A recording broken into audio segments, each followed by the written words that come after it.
Assalamualaikum warahmatullahi wabarakatuh. My name is Shafira Firdausi. In this video, I want to explain about culture shock. So here's the explanation about culture shock. Culture shock is the anxiety, confusion, and stress from adapting to unfamiliar cultures, marked by stage like honeymoon, excitement, and frustration. Culture shock manifests itself in a variety of ways, including change in food, society, norm, behavior, language, and religions, which cause students to experience stress, anxiety, and depression. A feeling of disruption and anxiety when immersed in a new and different cultural environment, stemming from conflict between one's home culture and the new one.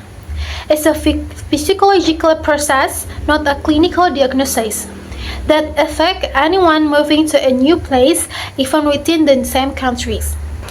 Culture shock occurs because much of our daily behavior is guided by unspoken cultural rules. This included how we greet people, communicate, manage time, show respect, express emotion, eat food, and solve problems.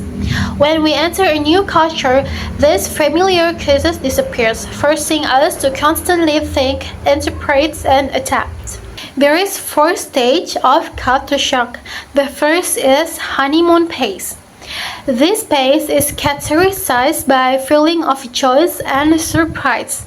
It happens because someone sees new things that are unique and exotic. So, they feel pleasure when they enter a new culture. This often lasting weeks or months before the deeper challenge, frustration, set in, described in many articles on stage of cultural adaptation. The honeymoon phase kicks off the U-curve of cultural adaptation, preceding the more difficult crisis or frustration stage. There is a sample of honeymoon phase. There is excitement and curiosity about the new cultures. That is, everything feels interesting and positive.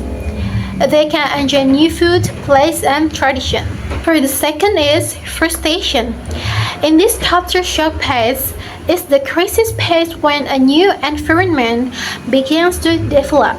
At this point, foreign students face a very difficult situation. They may feel uncomfortable, anxious, or want to deny what they feel.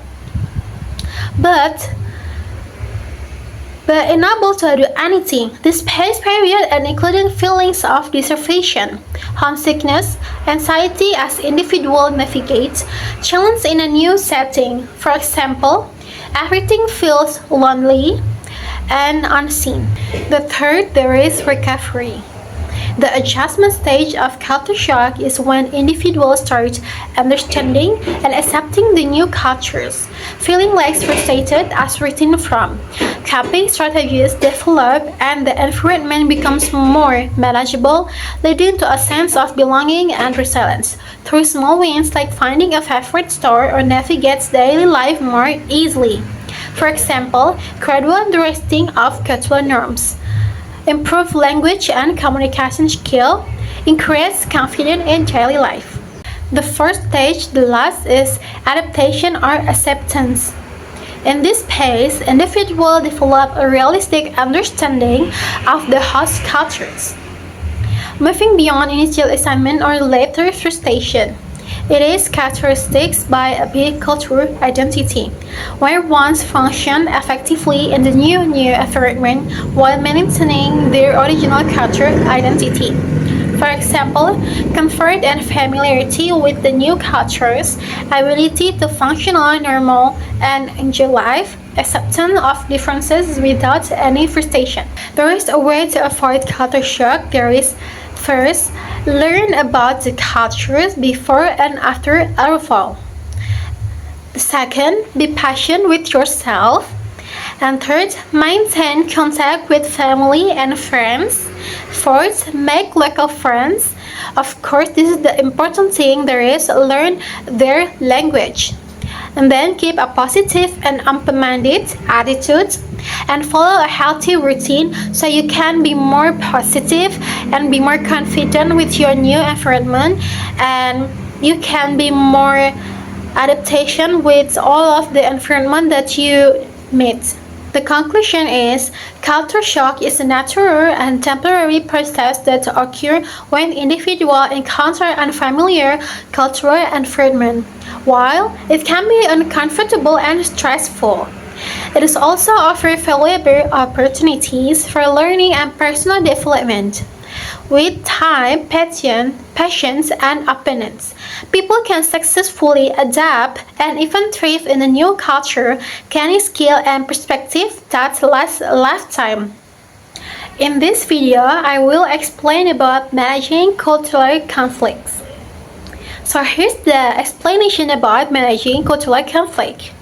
So managing cultural conflict means navigating disagreement arising from different values, norms, and communication styles by building awareness, practicing empathy, adapting communication, and focusing on shared goals to find win-win solution rather than letting cultural gaps escalate issues. So there is a type of managing cultural conflict. There is direct communication. So direct communication is characteristic by a clear, explicit, and straightforward message. Speakers say exactly what they mean and honest, its value or subtlety. This style focuses on facts, clarity, and efficiency. So the key features of direct communication is first, clear and specific language. Second, open expression of opinions and feedback. Third, emphasis on honesty and transparency. And the fourth, last reliance on context or nonverbal cues. So the common things in direct communication, there is cultures such as the United States, Germany, Canada, and Australia, where individualism and assertiveness are encouraged. So the second type of managing cultural conflict, there is indirect communication. Indirect communication relies on implied meaning, context, and nonverbal cues rather than explicit words. Politeness, harmony, and saving face are highly valued. Message might be softened to avoid conflict or embarrassment. So here's the key features of indirect communication. The first is use of hints, suggestion, or polite language. The second, emphasis or maintaining relationship and harmony. The third, greater reliance on tone, body language, and context. And the last, avoidance of open disagreement. The common things that happen in indirect communication is cultures such as Japan, China, India, and many Middle Eastern and African societies where collectivism and respect for hierarchy are emphasized. But both direct and indirect communication styles are effective within their cultural context. Problems arise not from the styles themselves, but from a lack of understanding, recognizing, and respecting these differences improve cross-cultural communication and cooperation. So here's another type of managing cultural conflicts. There is individualism. Individualism emphasizes personal freedom, independence, and individual achievement. People are encouraged to make their own decisions and take responsibility for their actions. Personal goals are often placed above group goals. Key characteristic of individualism is first, focus on individual rights and person success. Second, independence and self-reliance are valued. Third, open expression of opinion is encouraged, and the last, personal achievement is rewarded. The last type of managing cultural conflict is collectivism. Collectivism emphasizes group harmony, family ties, and shared responsibilities. People see themselves as a part of a group, and decisions are often made with consideration for family, for community well-being. So, key characteristic about collectivism is first, strong loyalty to family, community, or organization. Second, group goals are prioritized over individual goals. Third, emphasis on cooperation and harmony. And the last, respect for elders and authority. So the conclusion is neither individualism nor collectivism is better than the others, but have strength depending on the cultural context. Understanding this value promotes mutual respect and reduces cultural conflict in the first community environment. Cultural conflict are a natural part of the first environment. When managed thoughtfully, they can become opportunities for learning, personal growth, and strong relationship. Respecting cultural differences and communicating openly are essential steps towards peaceful and productive coexistence. In this video, I will answer about case study. The first is stereotype of Chinese Indonesians. The question is, in many communities, there is a common stereotype that Chinese people are naturally good at mathematics, business, and are likely to own shop or run commercial activities. However, this stereotype does not always reflect reality.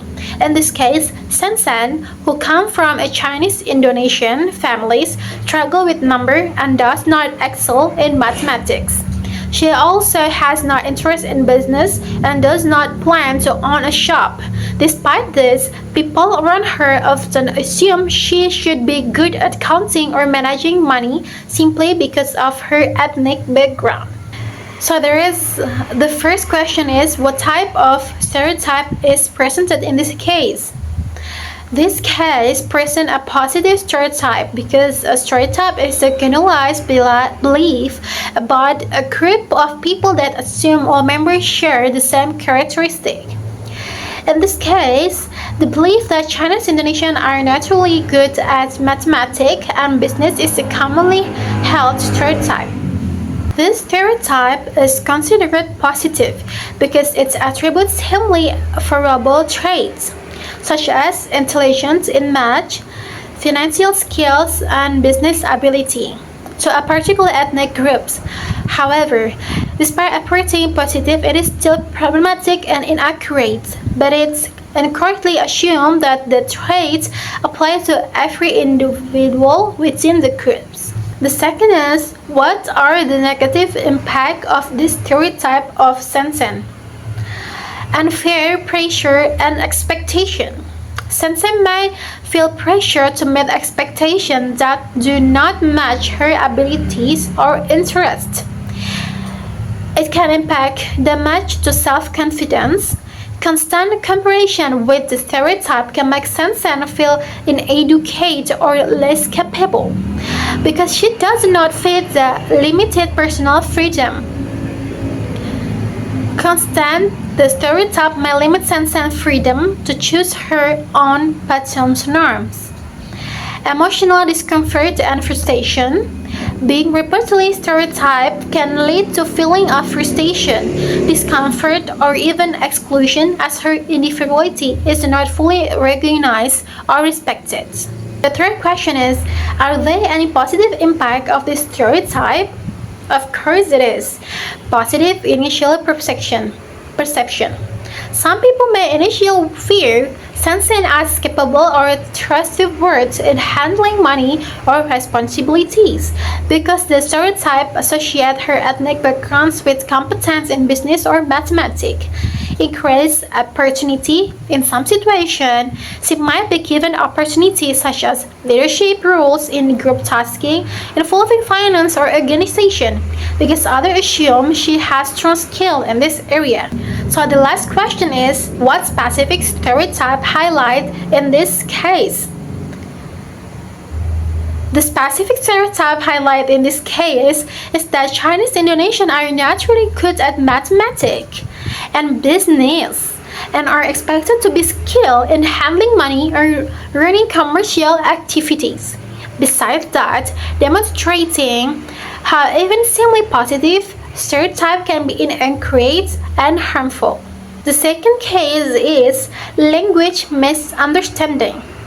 Amran, an Indonesian student, feels confused when an American friend greets him by raising a hand with the fingers spread on in Indonesia. This gesture is commonly understood as saying stop. However, in the United States, the same gesture is often as usually way to say hello or wave. This misunderstanding makes Amran unsure how to respond, and he begins to feel uncomfortable in social interaction. He worries that he might appear rude if he reacts the wrong way, or that he might misinterpret other gestures and the features. Answer about Amran cases. How does this situation show that body language can lead to culture shocks? This situation demonstrates that body language can lead to culture shock because nonverbal gestures do not have the same meaning across different cultures. Amran's expression confusing when his American friends raises a hand with fingers spread on in Indonesian cultures. This gesture usually means stop, but in American culture it is a friendly way to greet someone. Because Amran is unfamiliar with these cultural differences, he misinterprets the gesture and feels unsure how to respond. What cultural factors influence the meaning of body language in this case? Nonverbal communication rules. Cultures have their own rules of personal space, gesture, facial expression, and body movement. A gesture considered polite in one culture may be interpreted as rude or confusing in another's. What negative effect might this misunderstanding have on Amran's interaction with others? There is social anxiety and discomfort. Amran may feel unsure about how to respond to gestures from others, leading to nervousness and hesitation in social situations. The second, fear of appearing rude. Misinterpreting gestures might make him worry that he is being impolite or disrespectful, which can reduce his confidence in interacting with people from other cultures. And the third, reduce communication effectiveness. Misunderstanding of body language can cause confusion in conversation and make interaction less smooth, possibly leading to awkwardness. So the last question is, what problem-solving strategies can help Amran handle this situation? The first is learn about cultural differences. Educate himself on common gestures, nonverbal cues, and social norms in the culture he interacts with. The second, ask for clarification. This is important because politely asking others about gesture behavior can help Amran confirm their meaning instead of guessing. And the third, observe and adapt. Pay attention how locals use gesture in different situations and try to mirror appropriate behavior. Observing social cues help him respond correctly and feel more confident. In this video, I will deliver a summary of the presentation delivered by Mr. Will and Aaron Fox. In the presentation delivered by Mr. Will and Aaron Fox, teaches us that learning a language is not only about understanding its linguistic context, but also about learning the culture behind it. Mr. Will and Aaron Fox explained that it's not that we are unable to learn languages. Rather, misunderstanding often occur because many can be misinterpreted or changed when we do not understand each other's cultures. The presentation emphasized the importance of understanding a country's communication cultures, not just the language itself. Without cultural understanding, misunderstandings such as disconnected, being misheard, miscommunication, and failure to achieve the purpose of discussion often occur. Even though many countries use English as their second language or their mother language, but a lack of cultural knowledge can still lead to misunderstanding.